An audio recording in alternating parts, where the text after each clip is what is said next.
Merci beaucoup mesdames, merci beaucoup messieurs, vous qui nous suivez dans cette émission Dis-moi tout.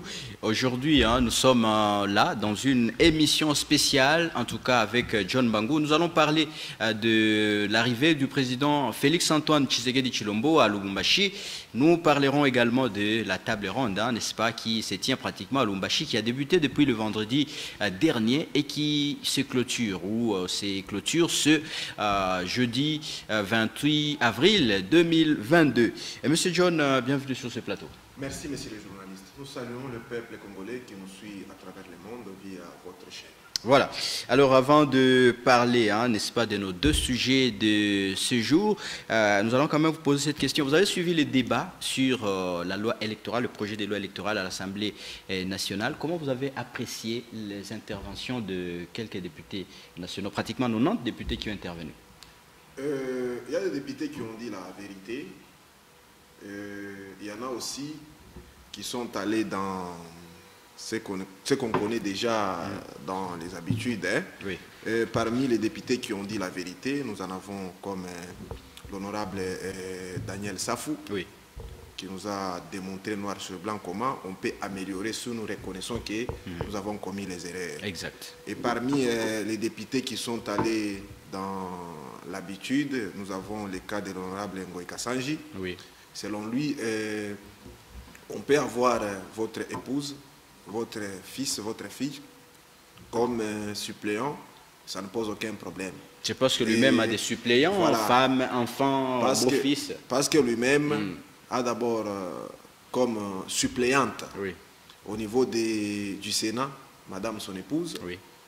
Au niveau de l'Assemblée provinciale au Kasaï, oui, sa fille. Exact. Et on trouve déjà que ça pose des problèmes sérieux. On ne trouve pas que c'est totalement mauvais. Mais okay, lorsqu'on voit d'abord la suppléante qu'elle a laissée dans les Kasaï, sa fille, oui, et tout le monde, même lui-même, l'honorable Kassanji, doit être conscient que ce n'était pas le choix du peuple. Voilà. Et ça ne produit rien à la province du Kasaï. Oui.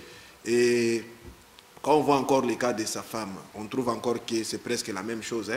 Parce que récemment, nous avons eu même une adresse qu'il a faite au bureau, du Sénat oui, pour dire comment sa femme était draguée. Voilà. Vous voyez?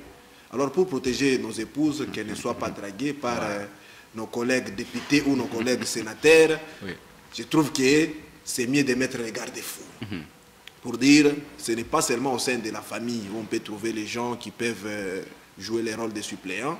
Même en dehors, ça peut toujours être possible et c'est aussi faisable d'avoir les gens qui peuvent servir la nation au-delà de nos familles biologiques. Voilà, vous avez aussi suivi ou vous avez même lu cet article sur les refus de donner les dons, n'est-ce pas, qui ont une valeur monétaire. Cette loi interdit que vous, qui serez candidat demain, de pouvoir donner, n'est-ce pas, à vos électeurs des dons. Comment vous trouvez cet article-là? C'est très intéressant. Vous savez, aujourd'hui, la République est en train de sombrer parce que de manière générale, oui, nous avons les gens, entre guillemets, qu'on appelle représentants du peuple, qui sont à l'hémicycle parce qu'ils ont donné leur argent pour y être. Et comme ils savent qu'ils ont donné l'argent, ils ont investi en termes d'argent, oui, quand ils sont là, ils font tout pour récupérer leur argent. Et c'est pourquoi ils ne se sentent pas redevables au peuple, parce qu'ils se disent, j'ai acheté les voix. Exact. Et on trouve que mettre fin à cette pratique, c'est très important. On doit avoir les projets, on doit avoir les idées qu'on présente aux Congolais. On dit, vous voyez par exemple, nous sommes en train de souffrir depuis que le régime en place est là. Ce régime fait que les sociales soient totalement au rouge. Nous oui, donnons quelques lignes pour faire comprendre aux Congolais qui nous suivent. Prenons le cas de la ville de Lubumbashi. Oui. Avant l'avènement du régime en place, les Congolais pouvaient se nourrir facilement ici à Lubumbashi. Les gens, avec ne fût-ce que 3 000 francs, quelqu'un pouvait payer un poulet. Oui. Mais aujourd'hui, les poulets qui coûtaient 3 000 francs coûtent 12 000 francs. Exact. La personne qui achetait les poulets à 3 000 aujourd'hui ne sait pas les faire. Oui. Et qu'est-ce que les gens font? Les gens achètent les pattes des poulets. Pour dire tout le tumikulu, tu m'as mis fou pas. C'est ça que les gens mangent maintenant. Vraiment. Les autres achètent les coups. Il y en a qui achètent les ailes, tu m'as kwapa, tu m'as bao. Les gens mangent ça. Pourquoi? Parce que les régimes a fait que c'est vraiment, Oui. c'est plus que la prison. Exactement. Parce que lorsque nous allons dans des pays qui respectent la vie humaine, même aux prisonniers, on ne donne pas les pattes des poulets. Même en Zambie, on ne vend pas ça On ne à sa on population. ne vend pas ça. Mais ici, chez nous, quand le régime est arrivé, les gens mangeaient les poulets. Oui. Mais avec ce régime, les gens mangent les pattes des poulets. Les gens mangent les ailes, les coups. Parce qu'on n'a pas la possibilité d'acheter les poulets qui coûtaient 3 000. Aujourd'hui, ils coûtent 12 000. En dehors de ça, on peut prendre un autre cas. Un seul bidon d'huile végétale qui coûtait en 2019, lorsque le régime est arrivé, 15 000 francs le Lubumbashi. Oui. Aujourd'hui, ces bidons-là, de 5 litres d'huile végétale, coûtent plus de 30 000 francs. Et vous voyez que la vie est devenue invivable. Les citoyens congolais vivant à Lubumbashi, qui pouvaient manger une nourriture où il y a une bonne huile végétale, aujourd'hui mangent la nourriture sans huile. Pourquoi? Il n'y a pas assez de moyens pour acheter. Exactement. Et au-delà de tout ça, quand on voit les députés qui sont censés descendre sur le terrain comprennent tout ça, est-ce que avez-vous appris qu'il y a un seul député élu de la ville de Lubumbashi qui, dans son rapport parlementaire, a fait allusion à ça? Aucun. Aucun. Que ce soit au niveau de l'Assemblée provinciale ou au niveau de l'Assemblée nationale. C'est là où on comprend que les Congolais doivent comprendre en ce qui concerne les échéances électorales à venir, qu'ils doivent faire le bon choix. Pour dire, faire le choix des gens qui portent réellement la misère du peuple au cœur. Pas faire le choix des gens qui viennent avec les billets verts. Raison pour laquelle nous soutenons cette loi qui doit mettre fin à l'achat des consciences, à l'achat des voix. On ne doit pas acheter les voix de ceux-là qui souffrent. Est-ce que vous pensez vraiment que la population est prête à vous écouter, n'est-ce pas, pour quand vous allez avec un discours seulement sans bien matériel? Vous pensez vraiment qu'elle va écouter ça? Ah, vous savez, je vous donne mon cas. Oui. Je n'ai jamais donné l'argent à un compatriote ici pour dire qu'il faut me porter. Ok. Lorsque je présente la souffrance des Congolais auprès de ceux-là qui dirigent et qui restent indifférents, les Congolais trouvent que c'est très intéressant. Exact. Et partout où je foule mes pieds, et sur toute l'étendue de la ville de Lubumbashi, les gens qui me voient me disent de manière régulière, je le dis avec beaucoup d'humilité, me disent de manière régulière que nous trouvons que tu es un bon choix, toi, John Mbangu, pour une ville comme Lubumbashi, Ok. pour une province comme le Haut-Katanga et pour une république comme La RDC. la RDC. Et cela veut dire que les Congolais ont compris. C'est pourquoi vous allez trouver que même certains de nos compatriotes musiciens ont eu à chanter. Honorable, honorable, onarudia tena, onatoka ntumbu, mumakuta peuple. Ça Vraiment. montre que Oui. les gens ont compris que c'est là qui nous amène les polos. Quelqu'un va t'amener un polo qui coûte 5 000 francs. Exactement. Et vous lui confiez les mandats, il part là, anavimba ntumbo, ou onabakioku, ou nangaika. Et c'est pourquoi les gens ont compris et ont trouvé que c'est là qui viennent avec les riz et quoi là, ce sont des gens qui viennent acheter notre conscience. Et désormais, on ne fera plus confiance à ces gens-là. Et ça, c'est les compatriotes congolais, Louchois, au Katangé, que je croise chaque jour sur les rues de Lubumbashi, qui me le disent. Et quand ils me disent ça, je dis, là, nous avons la grande chance de changer les choses aux élections à venir. Voilà, on va entrer directement dans notre premier sujet. Il s'agit bien de l'arrivée du chef de l'État Félix-Antoine Tshisekedi Tshilombo. Il est arrivé le mercredi 27 avril 2022 à Lubumbashi. Comment vous avez trouvé, n'est-ce pas, d'abord par la mobilisation du chef de l'État, les militants de l'Union sacrée à l'aéroport? Les gens ont une mauvaise lecture des événements. Okay. Nous avons suivi différentes autorités faire beaucoup de bruit, dépenser même l'argent. Parce que nous avons vu comment les gens ont mis des groupuscules de gens sur différents coins des différentes rues de la ville, habillés en uniforme, pimpant neuf. Pour dire, ils ont dépensé l'argent pour acheter l'uniforme, pour faire ceci. Afin d'accueillir le chef de l'État. Voilà, dans le sens de vouloir accueillir le président Tshisekedi. Et ils ont ignoré que on peut dépenser l'argent pour payer l'uniforme à 10, 20, 30, voire 50 personnes. Oui. Mais on ne peut pas dépenser l'argent pour remplir les boulevards Moussiri. Il n'a pas rempli le boulevard. S'il vous plaît, vous savez, j'ai fait hier, mercredi, aéroport, poste, plus de 4 fois. Je n'ai pas vu un endroit où on pouvait compter 500 personnes. Et les Congolais qui sont passés hier par Moussiri, aéroport, poste, peuvent témoigner. Ok. Et étant un grand journaliste d'investigation, je suis sûr que vous avez les images. Oui, oui, justement, on est en train de voir ces images. Je ne pense pas que vous pouvez... Voilà, même les Congolais qui voient ces images, on ne peut pas compter les groupuscules qu'on voit, que c'est un groupuscule qui peut atteindre 500 personnes. Oui. Or, Moussiri, pour les remplir, comme c'était le cas avec le Charman Katumbi lors de son retour d'exil, il faut des millions de Congolais pour remplir Moussiri. Oui. Et on ne peut pas dépenser l'argent pour remplir Moussiri.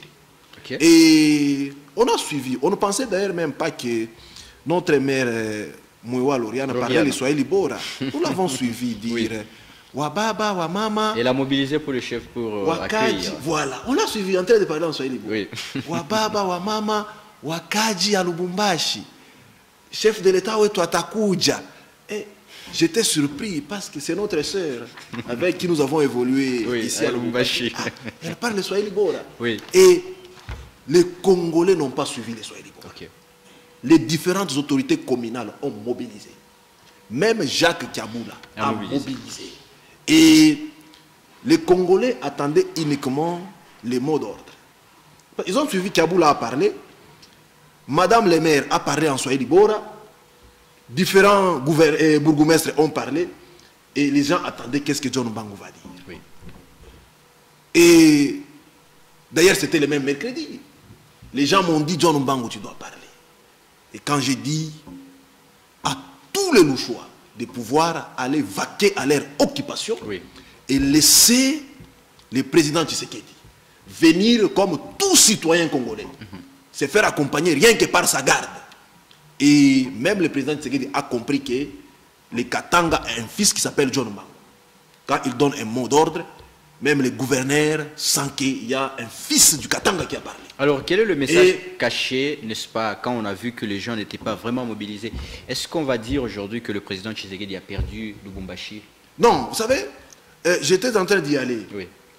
Comme je dis, les Congolais m'ont appelé. D'ailleurs, moi, j'ignorais même l'arrivée du président Tshisekedi. Okay. C'est les compatriotes qui m'ont appelé, qui m'ont dit, on est en train de nous faire trop de bruit, mais John Mbangu, tu n'as pas encore dit un mot. Il faut mobiliser. Il fallait parler. Et j'ai dit, le mot que je vous donne, vous tous habitants de la ville de Lubumbashi, n'allez pas accueillir le président Tshisekedi. Allez travailler. Okay. Parce que vous êtes appelés à nourrir vos enfants. Et les Congolais ont suivi à la lettre les mots d'ordre. Et on comprend. C'était censé que le président Tshisekedi arrive, et comme on lui avait promis déjà la mobilisation pour qu'il soit accueilli. Oui. Comme ils ont constaté que de l'aéroport à la place Moïse Tchombe, il n'y avait pas plus de 500 personnes. C'était une honte mondiale.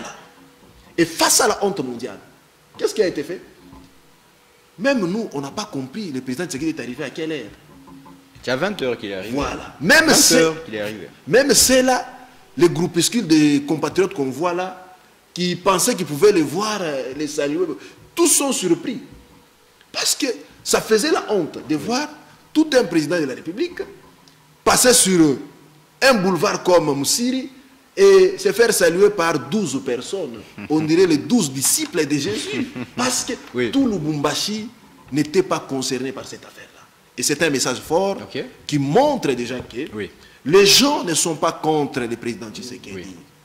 Il est notre compatriote. Pourquoi être contre lui? Les gens sont contre sa gouvernance. Les gens sont contre son management. Et c'est sa gouvernance, son management, qui font que les Congolais souffrent.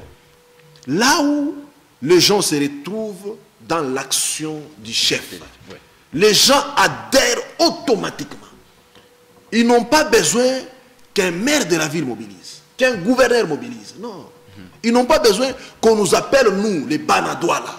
D'ailleurs, que je salue, les Saint-Éloi que nous sommes. Vraiment. Pour dire non, allez accueillir le chef de l'État. Non. Et d'ailleurs, les gens qu'on appelle là ne constituent pas la majorité de la population lousoise. Lubumbashi est habité par des millions de Congolais. Et lorsque vous trouvez que dans cette ville ici, le gouverneur Kaboula échoue de mobiliser, les maires de la ville échouent de mobiliser, tous les bourgmestres échouent de mobiliser. Et quand John Mbangu dit à tous les Louchois, n'allez pas à l'aéroport, et tout le monde n'y va pas. Oui. Et c'est déjà un message fort. Ça Alors, montre que oui. les gens doivent rectifier les tirs. Même quand ils s'appellent Wandani, ils ne sont pas des Wandani.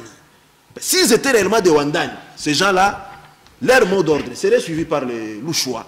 Et les Louchois ont montré que le gouverneur Kaboula n'est pas porté dans leur cœur. Alors, aujourd'hui, on peut finalement conclure que l'Union sacrée n'a pas aidé le chef de l'État. Je le dis toujours et je le répète. Les gens pensaient que parfois on exagérait. Oh, c'est ça la réalité. L'Union sacrée dans les Katanga ne peut pas donner, je dis bien, dans la région du Grand Katanga, pour dire les 4 provinces qui font les Katanga. L'Union sacrée ne peut pas donner 10 000 voix au président Tshisekedi aux élections à venir. Comment ça? Je vous dis, dans la ville de Lubumbashi, le gouverneur Kaboula, madame le maire et tout ce qu'on a comme autorité peuvent mobiliser tout ce qu'ils ont comme énergie.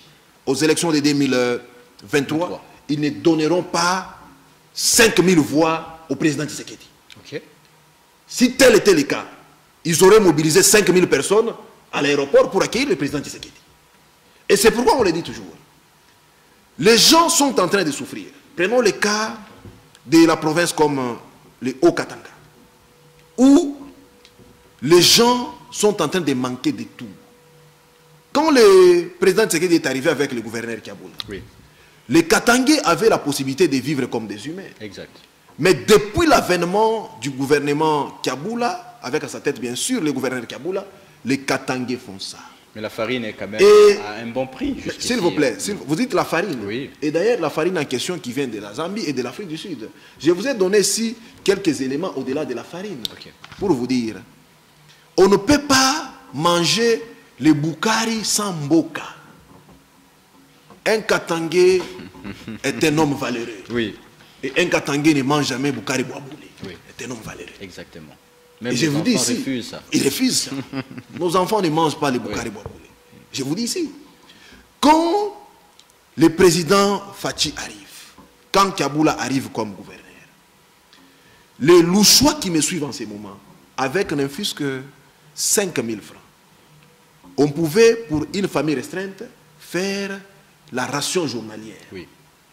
Mais depuis que Kaboula est là, depuis que le président Tshisekedi est là, avec 10 000 francs pour une famille restreinte, vous avez des difficultés à manger. Et donc, parce que 10 000 francs ne valent même pas le prix d'un simple poulet. 10 000 francs. Pas le prix d'un simple poulet. 5 $. Alors pour vous, et c'est pourquoi, quand les gens font face à tout ça, ils disent, en tout cas, nous sommes en train de souffrir. Et on peut dire les mensonges au président Tshisekedi par ses collaborateurs en province. La réalité, c'est celle que lui-même, le président Tshisekedi, a vécu ici à Lubumbashi. Quand il vient, personne ne va l'accueillir. En dehors des gens qui étaient habillés en uniforme, neuf. Ça montre que les gens pour qui on a payé l'uniforme, pour qui on a payé les transports, et parfois les gens qui ont eu la motivation. Voilà. Avant de mettre fin à cette première question, est-ce qu'on peut dire que le pouvoir de Kabila était mieux que celui de Tshisekedi aujourd'hui? En tout cas, lorsque nous interrogeons nos compatriotes congolais, ils nous disent de manière honnête qu'en comparant les régimes du sénateur Avi Kabila à celui du président Tshisekedi, sur tous les plans, d'abord commençons par les plans sociaux, on trouve qu'à l'époque du président Kabila, les gens vivaient mieux. Moi, je connais plus d'un Congolais ici à Lubumbashi. Quand le président Kabila était président de la République, qui avait parfois des petits chantiers où ils construisaient leurs maisons de 2-3 pièces. Et avec la conjoncture actuelle, tous ces compatriotes-là sont en train de vendre tout ce qu'ils avaient comme chantier. À l'époque, ici chez nous à Lubumbashi, et surtout lorsque nous avions le Charman Katumbi comme gouverneur. Qui n'a pas mobilisé pour l'accueil du chef de l'État. Il n'a pas lancé un mot d'ordre. Il est de l'Union sacrée. Non, s'il vous plaît. Je vais y arriver. Je vais y arriver pour ne pas perdre mon idée. Quand nous avions le Charman Katumbi comme gouverneur, tout celui qui vivait dans la province du Katanga vivait comme un Américain à Dallas, vivait comme un Américain au Texas, vivait comme un Américain à New York. Oui. Pourquoi? En ce qui concerne le manger, c'était déjà une étape à passer. C'était accessible à tout le monde. C'était une étape à passer. Oui. Les gens ici pouvaient manger matin, midi, soir et jeter ce qui restait. Oui. On ne pouvait pas voir à l'époque du gouverneur Katumbi les Congolais qui vont dans une alimentation acheter les pâtes de poulet. Rien que quelqu'un qui va acheter Exactement. 1 kilo de pâtes. Ça se vit maintenant à Lubumbashi. 1 kilo de pâtes. Allons au marché Zambie. Oui. Vous allez trouver, on a mis. C'est étalé. Voilà. Parce que donc, la souffrance. on va étaler sur des étalages, permettez la tautologie, les pattes, les ailes, les coups, pour dire les os des poulets, on vend ça aux Congolais. Exact. Or, à l'époque, les Congolais, parfois, ici à Lubumbashi, avec la bonne gouvernance de quelqu'un comme Katumbi, pouvaient même jeter les cuisses des poulets. Et aujourd'hui, on mange les pattes. Voilà. Et on comprend que quand nous voulons comparer la vie que nous menions à l'époque du sénateur et la vie que nous avons aujourd'hui, c'est l'enfer et le paradis. Raison pour laquelle les louchois qui font face à tout ça, on dit, cher président Tshisekedi, nous n'avons pas de dents contre vous. Nous vous aimons comme notre compatriote. Mais par rapport à votre façon de gérer, qui fait que nous souffrons, on ne vous accueille pas. Et c'est déjà un message fort pour 2023. Alors, Katumbi n'a pas mobilisé pour l'accueil. Il est de l'Union sacrée. Non, écoutez, d'abord, ce que les Congolais doivent savoir est que le président Katumbi est un homme qui vit dans la société, qui vit dans la foule. Le président Katumbi vit au quartier Zambia. Le président Katumbi vit à Massangoshi.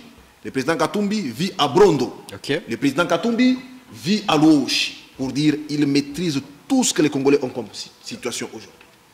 Le président Katumbi sait que dans la vie de Lubumbashi, pour manger, comme à ce jour, les peu d'entreprises qu'il avait laissées sont tombées en faillite par manque de bonne gouvernance. Beaucoup de nos compatriotes sont licenciés. Ils sont appelés à vendre la braise sur les vélos, à vendre les légumes sur les vélos, à vendre parfois de l'eau, à vendre parfois des bananes sur des bassins. Et les autres sont appelés à aller chaque 5 heures au quartier industriel pour aller transporter les histoires, faire la manutention, travailler comme journalier pour nourrir les enfants. Le président Katumbi est informé de tout ça. Il sait que les Congolais souffrent. Au lieu de suer pour manger, comme la Bible le dit, l'homme mangera la sueur de son front. Le président Katumbi sait que les Congolais saignent pour manger à ce jour. Ce n'est plus la sueur. Non, c'est le sang. Les Congolais saignent. Et étant un homme qui vit dans la basse classe où les Congolais saignent, il s'est dit, il ne peut pas empêcher aux Congolais d'aller travailler, chercher à manger. Il ne peut pas faire ça. Ça, ce n'est pas Katumbi. Parce que Katumbi, ce qui lui intéresse par-dessus tout, c'est d'abord la vie du citoyen congolais. C'est pourquoi les gens peuvent l'accuser de tout. Mais les Congolais conscients et consciencieux savent que Katumbi ne pouvait pas leur dire de ne pas aller travailler et laisser les enfants mourir parce qu'il n'y a pas à manger pour un événement politique. Non, ça ce n'est pas Katumbi. Voilà. Le cœur de Katumbi ne rime pas avec la méchanceté politique. Le cœur de Katumbi, c'est voir les Congolais vivre comme des humains. C'est pourquoi je vous dis, il ne pouvait pas commettre ce genre d'erreur. Voilà. Alors on va passer directement à notre deuxième sujet parce que le président Tshisekedi est arrivé pour conclure la table ronde sur la paix et le vivre ensemble entre Kassaye et Katangé. Est-ce qu'il y a un problème? Tout à l'heure, avant l'émission, je vous ai posé cette question. Est-ce qu'il y a un problème entre les Kassayens et les Katangé pour que nous arrivions juste à cette table ronde-là? Merci pour... en votre qualité de notable Katangé. Tout à fait. Merci pour l'attention d'ailleurs que votre émission accorde à cette question. Les problèmes, bien sûr, il y en a. Les problèmes, il y en a, sauf qu'il faut savoir les situer. C'est ça la grande préoccupation. Les gens ont voulu déplacer les débats. Lorsqu'on dit qu'il y a tension entre le peuple du Katanga et celui de l'espace Kassaye, et on doit chercher à savoir d'abord qu'est-ce qui fait qu'il y ait tension à ce jour. Et la tension commence par où? Ok. C'est de la source qu'on peut mettre fin au problème. Exactement. À partir du moment où nous quittons, nous sautons la source pour venir là où le problème est en train de se propager, nous allons penser que nous avons la possibilité de tout bloquer, mais ça n'ira pas. Ok. Le grand problème, c'est l'exode massif de nos compatriotes qui viennent du Kasaï vers les Katanga. Exactement. C'est ça le grand problème. C'est d'ailleurs ça même les thèmes de la conférence. Voilà. Et lorsque nous les interrogeons, pourquoi fuyez-vous les Kasaï et venir ici? Oui. Ils ont des raisons. Et nous trouvons que pour trouver solution à cette situation, il ne fallait pas prendre tout un gouvernement, prendre le président de la République, les déplacer de Kin vers Lubumbashi dans des salles climatisées pour dire nous cherchons des solutions au problème du Kasaï. Non. Oui. Ce qu'il fallait faire, c'est prendre le gouvernement et le président de la République, aller dans les Kasaï. Ok. Avant de pouvoir organiser une rencontre restreinte, organiser d'abord une rencontre publique, Ok. comme le faisait le Charman Katombi, ce qu'il appelait les Baraza Yamajengo. Exactement. Il descend dans un coin du Grand Katanga, Il interroge. il interroge la population, publiquement. Quels sont vos problèmes? Exact. Que dois-je faire? Ça, c'est Katombi. Un management extraordinaire. C'est d'ailleurs votre modèle avec Alci. Mais c'est pourquoi je vous dis, nous C'est le n'avons terrain, jamais, ce n'est pas- nous n'avons jamais eu la politique des salles climatisées. Oui, Non. c'est le terrain. Non. Là, ça nous ment. Nous, notre modèle, c'est Katumbi, les Baraza et Majengo. C'est pourquoi nous suggérons au gouvernement et au président de la République d'imiter ce que le Charman Katumbi faisait, faire les Baraza et Majengo. Oui. Je ne sais pas comment on appelle ça en Chiluba. Aller dans les Kasaï, réunir le peuple du Kasaï sur les espaces publics, accorder leur la parole, poser leur la question. Pourquoi vous êtes en train de fuir les Kasaï pour aller au Katanga? Pourquoi vous fuyez les Kasaï pour aller à Kin? Le peuple du Kasaï va s'exprimer. Et quand le peuple va s'exprimer, bien sûr, il va donner ses raisons, pour dire les causes de cet exode. Et à partir du moment où les raisons, les causes vont être données, ça sera possible pour le gouvernement de pouvoir trouver les solutions sur place au Kasaï. Pour dire, on doit traiter la tension qu'il y a présentement à partir de la source. Ce qu'on a fait là n'apportera rien comme solution. Oui. Et comme ça n'apportera rien comme solution, d'ailleurs, avant même d'aller interroger les gens là, nous qui vivons ici à Lubumbashi dans les Katanga, nous, notables Katanga, nous parlons avec nos compatriotes qui viennent du Kasaï. Oui. Lorsque nous interrogeons certains d'entre eux, ils nous disent qu'ils fuient les Kasaï parce que là-bas, il ne fait pas beau vivre. Oui. Là-bas, d'abord pour voir une avenue asphaltée, c'est presque Un miracle. difficile. C'est un miracle. Pour voir une pomme, C'est un autre miracle. vous pouvez réunir des milliers de mes compatriotes kassaïens Oui. dans un stade comme Kachala Bonzo. Vous leur donnez à chacun un morceau de pomme. La majorité dira Niembe Amobichi, c'est une mangue crue. Vous voyez ça? Oui. Nous sommes au XXIe siècle. Et quand nous le disons, c'est avec chagrin au cœur. Oui, exactement, parce qu'on veut que la RDC se développe intégralement. Voilà. Et pour que la RDC se développe, d'ailleurs, on nous a donné ici un programme de 145 territoires. Oui. Avant de venir, nous acceptons que nous avons aussi des problèmes ici dans le Katanga. Il y en a. Avant de venir à Musumba, Oui. à Kapanga, à Mpueto, et à Sakanya, avant d'aller partout là, est-ce que le président de la République et le gouvernement de la République, pour mettre fin d'abord à cette tension, ils ne peuvent pas commencer par Mupompa, par Kabeakamwanga, aller dans les Sankuru, où d'ailleurs nous avons vu les images, l'enclos du gouvernorat est en paille. Est-ce que ce n'est pas aussi le problème des fils et des filles du Kasaï qui n'aiment pas leur province? Vous avez vu le projet Chilegelou qui était géré par les enfants du Kasaï. Ils ont détourné de l'argent. Ça fait partie des problèmes, Oui. mais ce qui est vrai que la solution, la vraie, doit venir de l'État. Ok. C'est l'État qui doit mettre les conditions favorables pour que les gens travaillent. Ok. Nous dénonçons et continuons à dénoncer nos compatriotes du Kasaï qui ont peu de moyens. Au lieu de construire un supermarché dans les Kasaï où les gens vont acheter la pomme et préfèrent venir avec l'argent ici à Lubumbashi. Oui. Préfèrent aller avec l'argent à Kinshasa. Mais qui va construire les supermarchés dans les Kasaï pour que les enfants du Kasaï connaissent aussi que non, la pomme n'est pas une mangue crue? Qui va le faire? Vraiment. Et au-delà de tout, j'ai dit, Oui. le gouvernement doit mettre les conditions nécessaires pour dire, on doit mettre les infrastructures qu'il faut. Parce que ce n'est pas aux particuliers de construire les routes. Non. Nous avons vu, L'État congolais. lors de l'avènement, de l'arrivée du président Tshisekedi dans les Kasaï, on met l'herbe sauvage pour couvrir les nids de poules et permettre à sa délégation de passer. Oui. Et pensez-vous qu'avec ça, même comme le président Tshisekedi nous avait promis de transformer la RDC en Allemagne d'Afrique, et je ne pense pas qu'en Allemagne d'Afrique, on met l'herbe sauvage dans les nids de poules pour les couvrir. Et avec ça, un investisseur sérieux peut passer par là.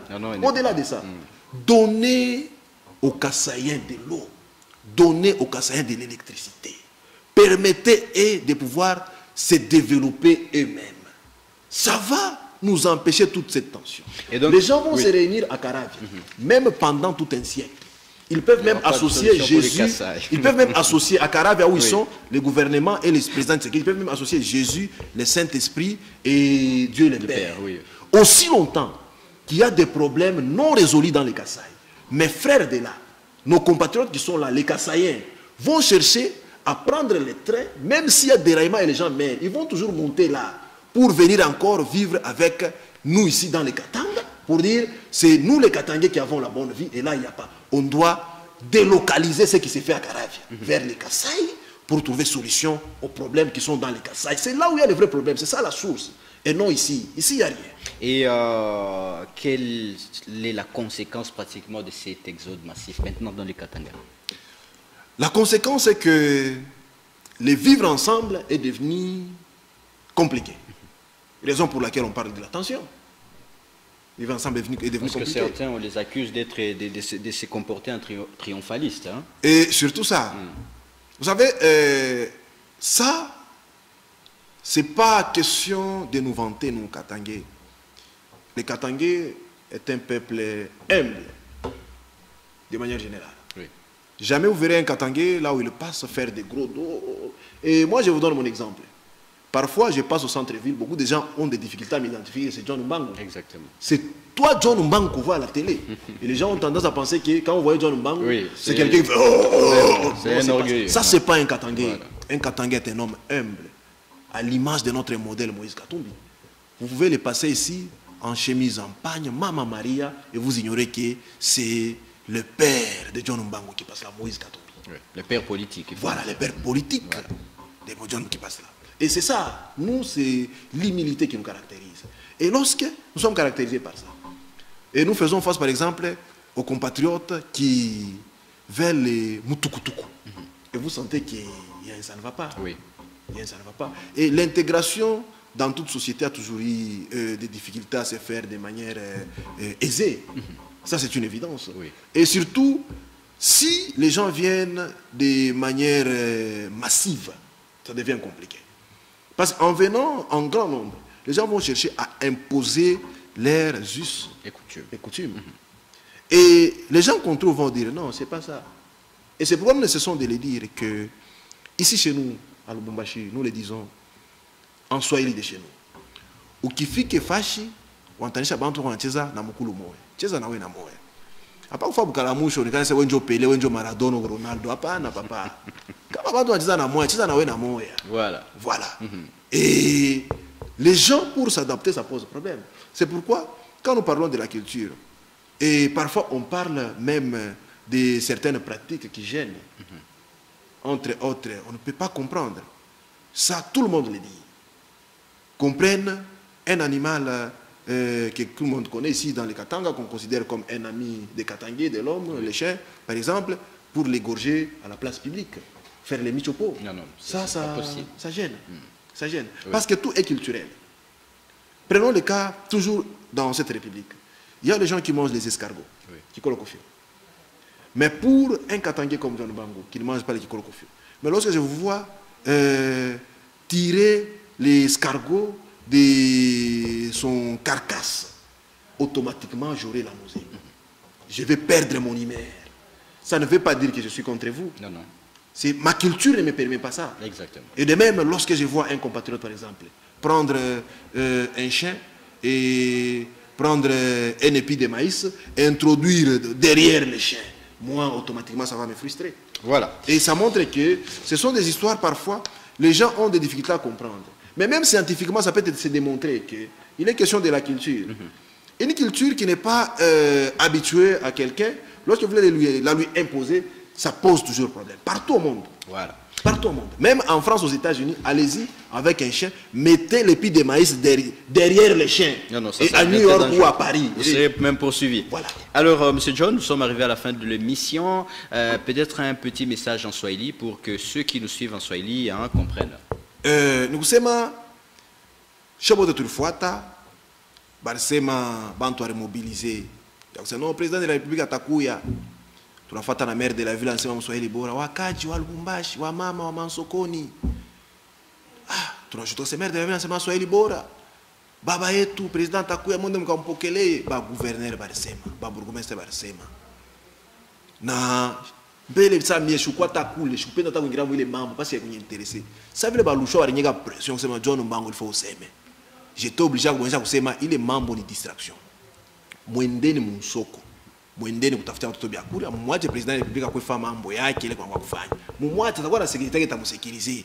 Ye atuna naye mambo tunampenda, mais mumwache mshende kumpokelea mtu tafuta watoto vya kula. Na bantu anafumbula kusema Nabile Kiabula alisema. Nabile maire de la ville alisema. Nabile wa burgomestre alisema mkwe na maana, ipasha kufuata mot d'ordre de John Mbango.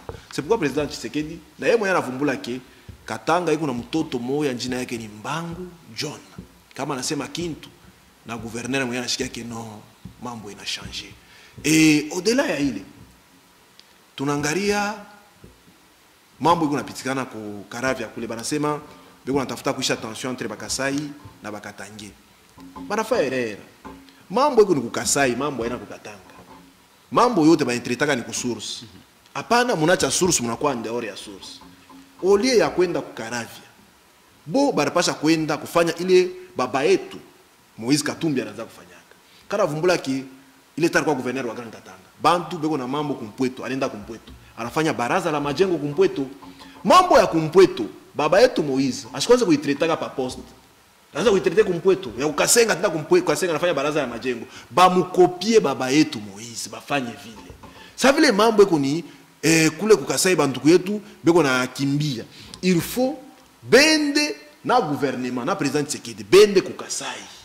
Bafanye baraza la majengo ile baba yetu Moise anaanza kufanyaka. Baulize bandugu yetu bakasaye ya kusema Mungu nakimbia nini. Baboneshe kile beko nakimbia na babapatie jibu kile beko nakimbilia. Bantu watasha kukimbia na tension itaisha. Ouais. Aussi longtemps que boyo Karavya. Ben imagine boyo Karavya. Tu déjà bantu bengine bapasha kwa beko la train beko nakuwe. Tension itaisha je? Ouais. C'est très compliqué. Alors solution ni ile bende kule wakaorganiser baraza la majengo. Kama bantu wanasema bana na mai, baba peko mai.